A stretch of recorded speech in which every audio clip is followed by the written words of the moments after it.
या निवडणुकीच्या निमित्तानं पंचायत समितीच्या आपल्या पिंपळवंडी गणातून आपले सर्वांचे सहकारी जयसिंग शेठ पोटे यांना शिवसेना पक्षाने जी उमेदवारी दिलेली आहे आणि ती उमेदवारी देत असताना कुठेतरी गाव बैठक व्हावी या दृष्टिकोनातून त्या ठिकाणी जयसिंग पोटे यांनी ही गाव बैठक लावण्याचं ठरवलं आणि आज ही गाव बैठक या ठिकाणी पार पडत आहे. त्यानिमित्तानं उपस्थित असलेले सर्वच मान्यवर बंधू आणि भगिनींनो, नाव घेण्यासाठी भरपूर लोक आहेत, परंतु नाव घेण्यामध्ये वेळ न घालवता खरं तर ही पंचायत समितीची निवडणूक जेव्हा जाहीर झाली आणि जाहीर होण्यापूर्वी आपल्या या गणामध्ये एक उमेदवारी आपल्याला मिळाली. ती उमेदवारी जाहीर होत असताना एक सर्वसामान्य पुरुषासाठी म्हणजे जनरल पुरुषासाठी ही जागा खुल्या गटासाठी उपलब्ध झाली. त्यावेळेस अनेकांची नावं आली, जयसिंगचं देखील नाव आलं. जे तोपर्यंत पक्षाने उमेदवारी जाहीर केल्या नव्हत्या, परंतु कार्यकर्त्यांनीच त्यांच्या मित्राची उमेदवारी जाहीर केली. संतोष दुर्गुडेचं नाव आलं, त्याचबरोबर किसन शेठ पोटे यांनी देखील इच्छा व्यक्त केली होती. त्याचबरोबर आणखी अमोल शेठ बंडेकर उपसरपंच यांनी देखील भावना व्यक्त केली होती. परंतु मी स्वतः कुठेही व्हॉट्सअपवर किंवा कुठेही माझी उमेदवारी मी जाहीर केली नव्हती. अनेक मित्रांनी मला त्यावेळेस आग्रह केला होता की व्हॉट्सअपच्या माध्यमातून तुमची उमेदवारी जाहीर करू का. मी त्यांना सांगितलं नाही, मी इच्छुक नाही. का इच्छुक नाही त्याचं मागचं कारण तुम्हाला सर्वांना माहिती आहे. माझं कोणाशी काही म्हणजे बोलणं काही झालेलं नाही. फक्त त्यांनी विषय मांडला होता, परंतु मी त्या गोष्टीला दुजोरा दिलेला नव्हता. फक्त माझी तब्येत बरोबर नाही. माझं 6 महिन्यापूर्वी मणक्याचं ऑपरेशन झालेलं आहे.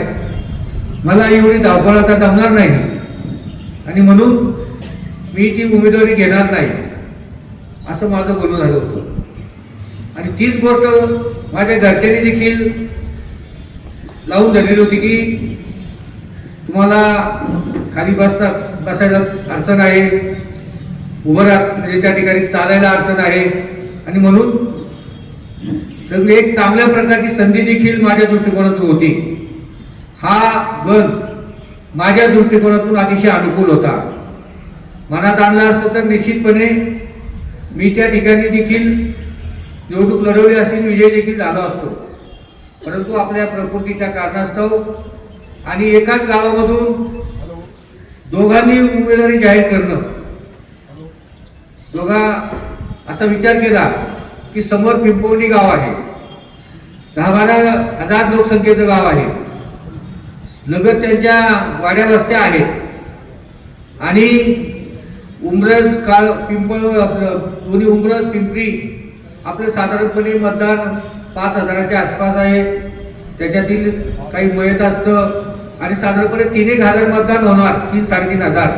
त्याच्यातून दोघांमध्ये विभागणी होणार आणि दोघांमध्ये विभागणी होऊन त्या ठिकाणी पुढे पक्ष पातळीवर ज्याचं वर्चस्व आहे त्या पद्धतीने निवडणुका होती. मला उमरजसारख्या ठिकाणून देखील आमची खूप प्रेमाची माणसं होती, त्यांचे देखील मला फोन यायचे. उमरज नंबर 2 मध्ये देखील अनेक नातेसंबंध आहेत, उमरजमध्ये आहेत, काळवणीमध्ये आहेत, पिंपळवणीमध्ये सगळे नातेसंबंध आहेत.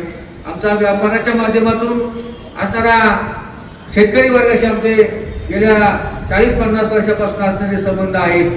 परंतु मी केवळ माझ्या वैयक्तिक कारणामुळं ही निवडणूक लढवली नाही.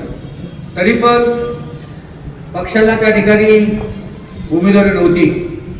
मी त्यांना सांगितलं होतं की तुमचं मोठं गाव आहे, तुमच्या मोठ्या गावातून उमेदवारी द्या. आमच्या गावातून एक उमेदवारी जाहीर झालेली आहे आणि त्यामुळे मी काही लढू शकत नाही.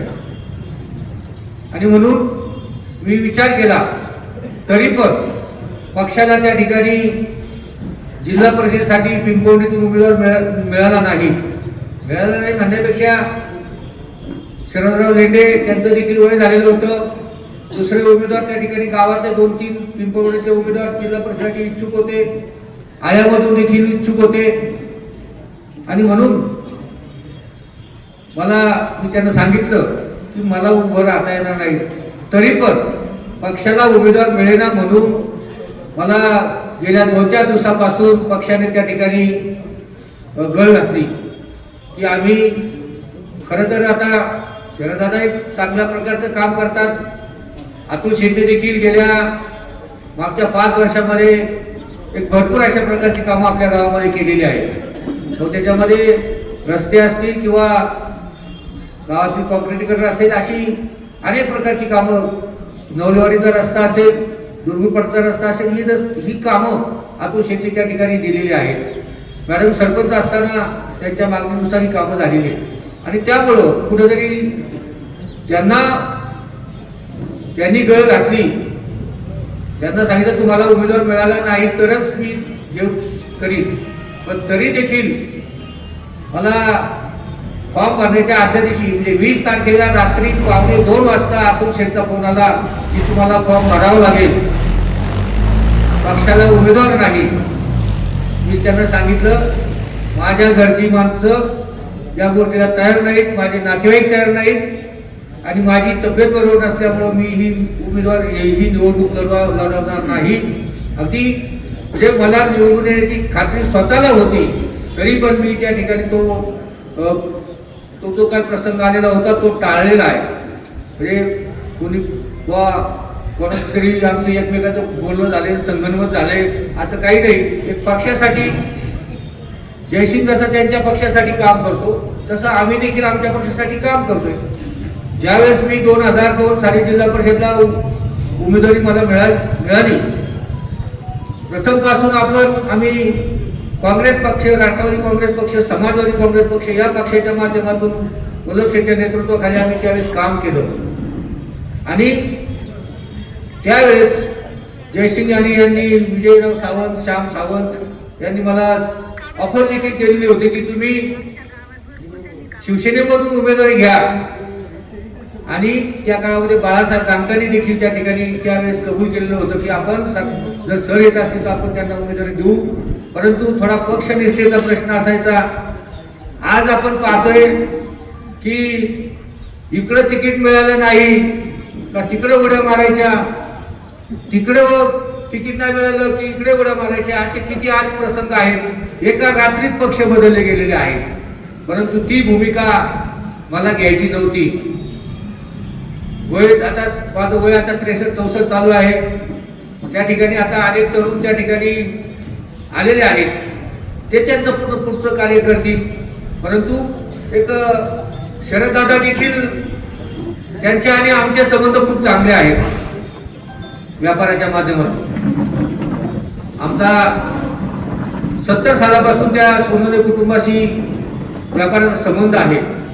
त्यांना देखील बऱ्याच वेळा वाटतं की या कुटुंबाने आमच्या सोबत यावं.